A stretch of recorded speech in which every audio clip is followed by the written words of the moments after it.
Okay, today is Tuesday, June 8th, 2010. The time is now 13:22 hours.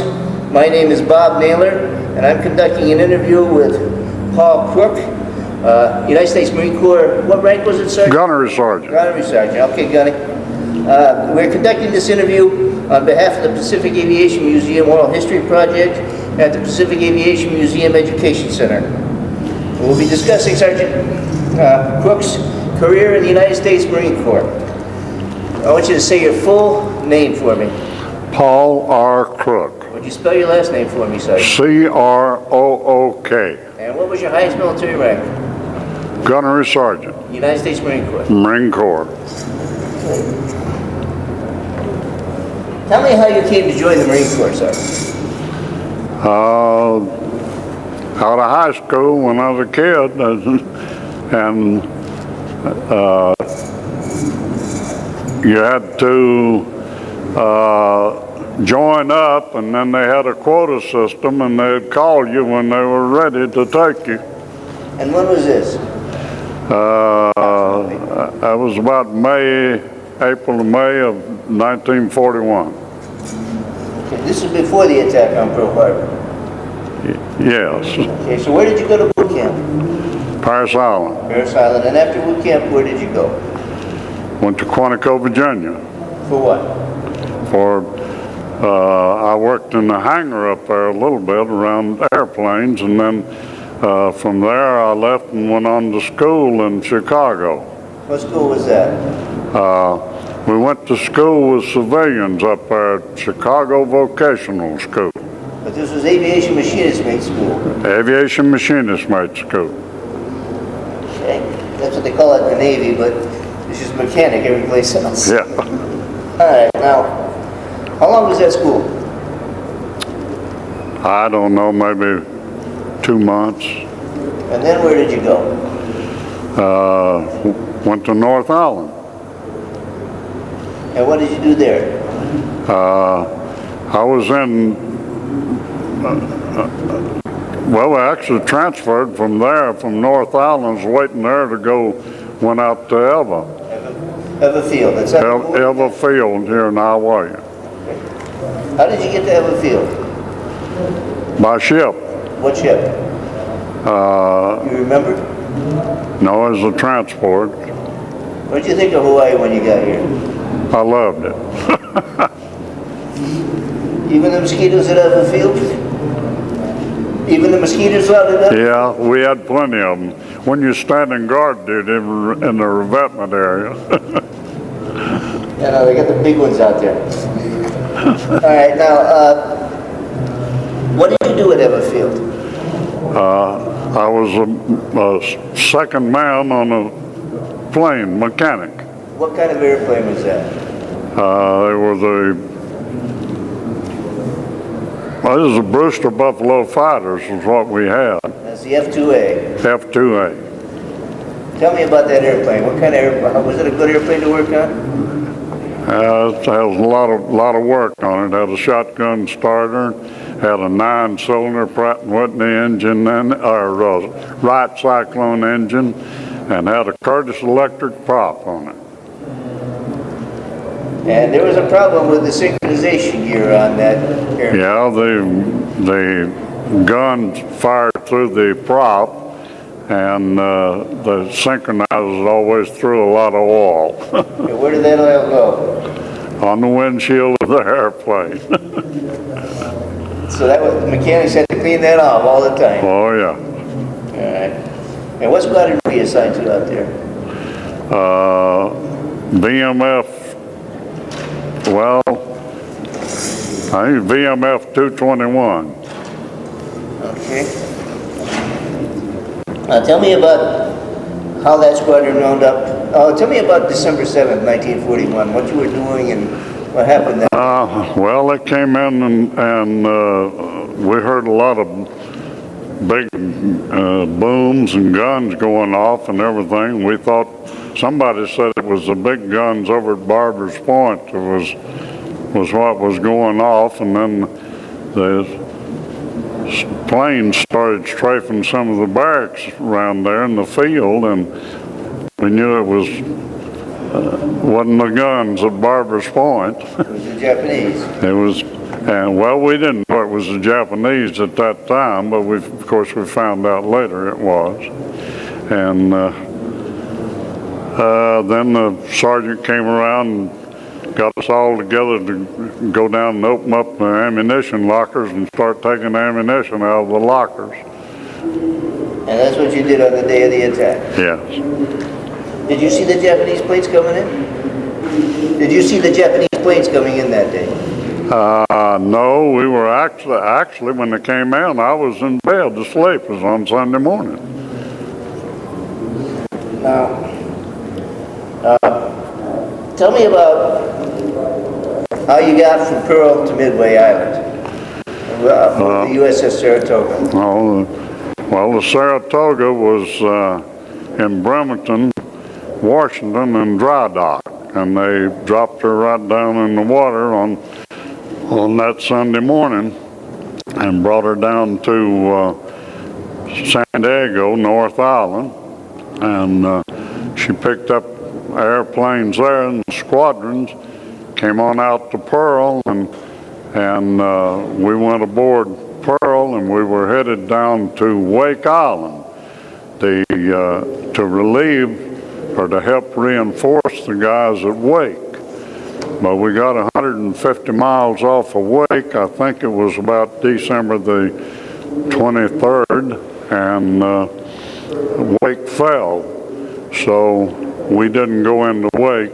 They brought us back, brought us to Midway, and we got off there. And you spent the next 6 months at Midway, basically. I spent the next 6 months at Midway until after the Battle of Midway, and then I came back to Pearl from there. And you were working at VMF 221 at that time on Midway. Right, VMF. Where on Midway were you working? What island on Midway? Eastern Island. Eastern Island. I wasn't on Sand Island hardly any at all, maybe a time or two. Okay, and you were working on the F-2As at that time? The F-2A Brewster Buffalo Fighters. Right. Now, tell me about the build-up leading to the fight in June. Tell me about the build-up of the year of Midway leading up until June. Did you see the military build-up on Midway? Well, before the battle, we seen a few airplanes come in. There was some SBD dive bombers came in to reinforce us, and there was some F-4, F-4s. The Grumman Wildcats came in to reinforce us. Okay. And tell me about the Midway fight, the June 4th through the 5th and 6th. Tell me about the fight, June 4th, 5th, and 6th of 1942. Well, what you did those days. June the 4th, I was assigned to the revetment area for the airplanes when they came back in. I was to refuel, help with the refueling, and put the oil in, and the ordnance men were there to rearm the guns. How many planes came back in after the VMF 21 went out? There was 1 or 2 airplanes came back, and one of them wouldn't hold but 80 gallons of gasoline. None of the rest of them came back that morning? No. Did you know those pilots? The pilots? Yeah. Yes, I knew a lot of them. I knew Captain Merle, I knew Captain Carl then, he later made general, and McCarthy was another one. Were you there during the Japanese raid on the island when the Japanese aircraft came over? Did you see the Japanese aircraft come over to bomb? Oh yeah, they strafed us, and they bombed the mess hall, the PX, the water tower, and the little small hangar that we had. They bombed all of those. And you saw one Japanese aircraft get shot down? one Japanese plane was shot down on the island that I remember. It was fairly close to me there. So he crashed on the runway? Yeah, he came down the runway, and he crashed on the runway. And you and your friends went over to look at that wreckage later? Yeah, we looked at the wreckage over, and there was a radio in it, and on top of the radio box was Fairchild's Radio, New York, New York. Now, you said that one aircraft bombed the CP on. Yeah, Colonel Kimes was the CO of MAG-22, and we got the word that he had got up and had walked to the doorway of the CP, and they dropped a 500-pound bomb right in his lap, and I don't think they found anything of him. Okay, now, you've said before, and I'm going to ask you just to explain what you meant about it, that you didn't see any B-17s on Midway during that Midway fight. Tell me about that. I seen no B-17s on Midway whatsoever. None of them. And I was there the full time, and there were no B-17s on Midway, and I know what a B-17 looks like, I know what it is, and there were no B-17s on Midway Island. Not during the raid. Not during the raid. Now, there may have been some out there around that fleet or something. I don't know about that, because I wasn't out there. In the days before the raid? No, there were no B-17s before the raid. Did you see any after the raid? No. We only saw two Liberators that came in after the raid, and that was on the 5th of June when they came in, and they were flown by one of them. The pilot was General Tinker, and he was an Indian, and he took off. Both planes took off from Midway about midnight, close to midnight, on the 5th of June, and they were going down to Wake Island, but they were never heard of after that. Okay, but you did see some B-26s there. Yes, they were about, it was 2 or 3 B-26s there, and I heard at that time that they did carry some torpedoes. I'm not sure. Okay. And they were shot up. The B-26s were shot up some too. Okay, now, you told me about a Japanese submarine that showed up on June 5th. The night of June the 4th, we were told to go to the beach and dig foxholes and take all the ammunition we could take, and just wait for the Japs that they were coming in. They said there was about 10,000 of them out there on troop transports. So we went to the beach, and along up sometime towards midnight, a submarine came up offshore, probably 200 or 300 yards offshore, I don't know, and one of the spotlights came on, and there was a Japanese up on top firing a gun, and but none of the rounds hit the island. I don't think any of them hit the island at all.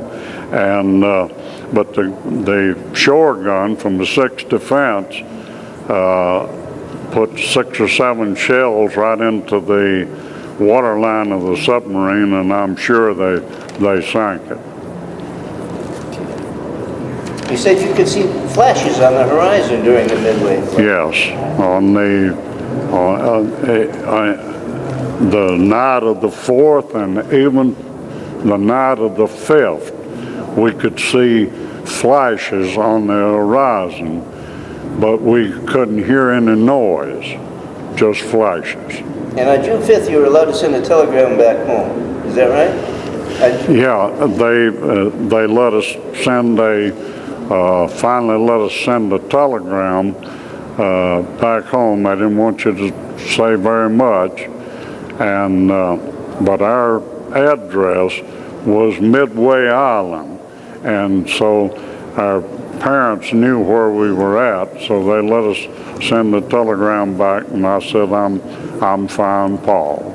The Navy changed it after that to Fleet Post Office. Yeah, everything was Fleet Post Office after that. Now,